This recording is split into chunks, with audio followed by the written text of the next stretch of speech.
नीतीश कुमार जी की राजनीतिक स्थिति बिहार में अब क्या रह गई है यह बताने की जरूरत नहीं है बिहार वासियों को।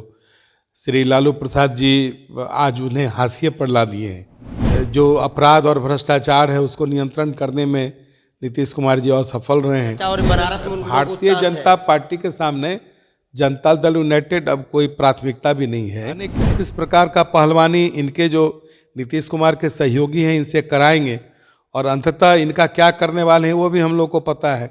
सीताराम बोलिए, राम सीता बोलिए, जय सिया राम बोलिए, जय श्री राम बोलिए, सब तो प्रभु राम का ही गुणगान है। नमस्कार, आप देख रहे हैं फर्स्ट बिहार। मैं हूं आपके साथ शैलेंद्र कुमार। 2024 का लोकसभा चुनाव महज कुछ महीने बाकी है। जिस तरह से सरगर्मी तेज हो चुकी है, इसी को लेकर बिहार जदयू जो बनारस में रैली करने वाली थी, 24 दिसंबर को रैली होनी थी, वहाँ यूपी की सरकार उनको अनुमति नहीं देती है। साफ साफ जमा खान जो बिहार सरकार के मंत्री हैं वो आरोप बीजेपी पर लगाती है कि सरकार वहाँ के डर चुकी। वहाँ के प्रिंसिपल कह रहे हैं कि सर यहाँ रैली नहीं होगी, यहाँ अगर रैली होगी तो बुलडोजर चला दिया जाएगा। क्या सर आप लोग डर चुके नीतीश जी की रैली पर? बनारस में जो हो रही थी रैली, देखिए श्री नीतीश कुमार जी की रैली बनारस में कितना होना था नहीं होना था उससे हम लोग का कोई लेना देना नहीं है। नीतीश कुमार जी की राजनीतिक स्थिति बिहार में अब क्या रह गई है यह बताने की जरूरत नहीं है बिहार वासियों को। श्री लालू प्रसाद जी आज उन्हें हाशिए पर ला दिए हैं, क्योंकि और इंडी गठबंधन में भी इन्हें उम्मीद थी कि हमें संयोजक बनाया जाएगा, हमें प्रधानमंत्री पद का चेहरा बनाया जाएगा। इंडी गठबंधन के जो जितने भी दल हैं इसके लिए वो तैयार नहीं हैं।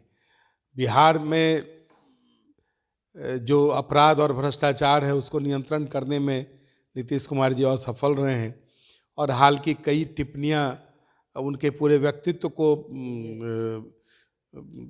दिखाने का काम किया है कि किस स्तर पर उनकी सोच चली गई है।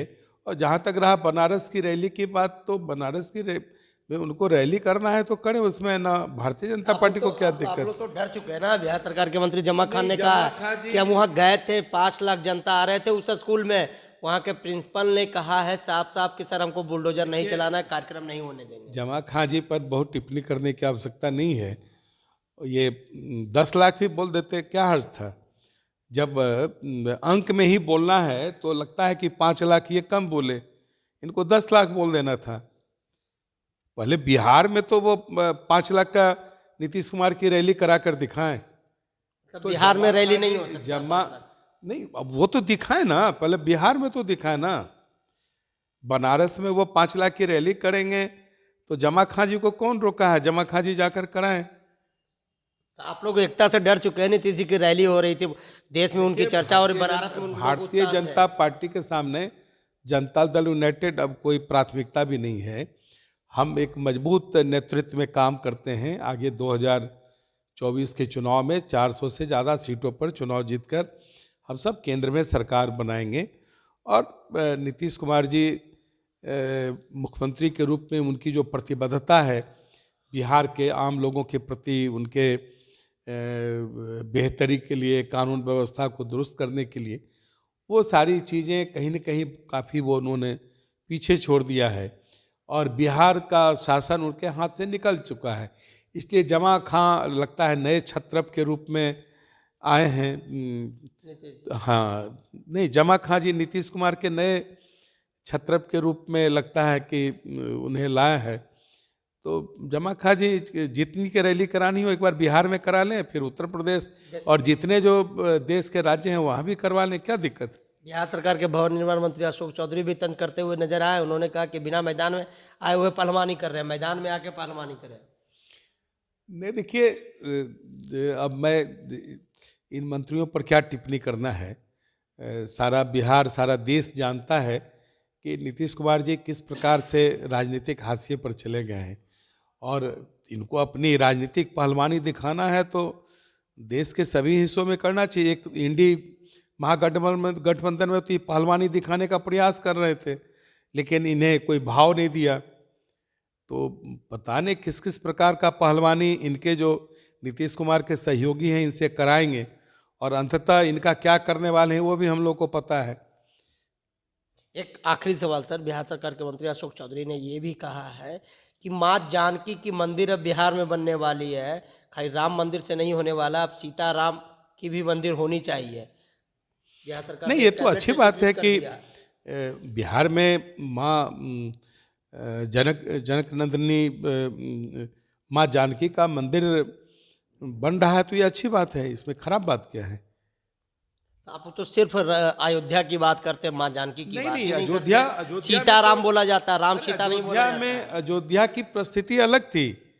वहाँ राम जन्मभूमि को बाबरी मस्जिद के रूप में कांग्रेस उसको पोषित करते आ रहा था, और उसे भारतीय जनता पार्टी ने वैधानिक रूप से, जो रामलला का जन्म स्थान है, वहाँ आज भव्य मंदिर का निर्माण हो रहा है। और उत्तर प्रदेश की सरकार केंद्र के सहयोग से कर रही है, तो ये भी केंद्र का सहयोग लेकर भव्य जानकी मंदिर का निर्माण कराएं। हम लोग भी साथ हैं। माता जानकी का मंदिर बने, इससे बड़ी बड़ी प्रसन्नता बिहार के लोगों को क्या होगी? तो इसमें फिर ये राजनीतिक दृष्टि से तुलना करने की कहाँ बात आ गई? तो सीताराम होना चाहिए ना सर। नहीं, सीताराम बोलिए, राम सीता बोलिए, जय सिया राम बोलिए, जय श्री राम बोलिए, सब तो प्रभु राम का ही गुणगान है। इसमें खराब बात क्या है? हम तो जानकी मंदिर बने, इससे बड़ी बात बिहार के लोगों के लिए, देश के लोगों के लिए हो ही नहीं सकती है। देखिए, ये हमारे साथ बातचीत कर रहे थे बिहार सरकार के पूर्व उप मुख्यमंत्री तारकिशोर प्रसाद। आपने देखा, तारकिशोर प्रसाद ने तमाम सवालों का जवाब दिया। तमाम के साथ बने रहे फर्स्ट बिहार से शैलेंद्र। पैनोरमा ग्रुप, जो सोचता है वो करता है। ये लो, मुंह मीठा करो। आज मैंने अपना जॉब छोड़ दिया, अब हम पूर्णिया वापस जाएंगे। जॉब छोड़ दिया है? मतलब ये घर कैसे चलेगा? हम करेंगे क्या? और माँ बाबूजी क्या बोलेंगे? इसलिए मैं एक और मिठाई का डब्बा लाया। अपने बिजनेस के लिए लोन अप्रूव हो गया। अरे लोन अप्रूव हो गया वो तो ठीक है, लेकिन पूर्णिया में हम रहेंगे कहाँ? अपना घर भी तो नहीं है वहाँ। इसलिए तो एक और मिठाई का डब्बा अलग से लाया हूं।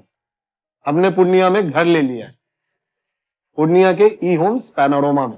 पूर्णिया में पैनोरमा ग्रुप लेकर आए हैं ई होम्स पैनोरमा। बड़ा घर, आलीशान जिंदगी और अत्याधुनिक सुविधाओं के संग। अरे अरे, अब क्यों मुंह मीठा करवा रही हो? क्योंकि हम घर वापसी जो कर रहे हैं। घर वापसी की खुशी पूर्णिया में ई होम्स पैनोरमा के संग। E homes panorama, luxurious lifestyle redefined.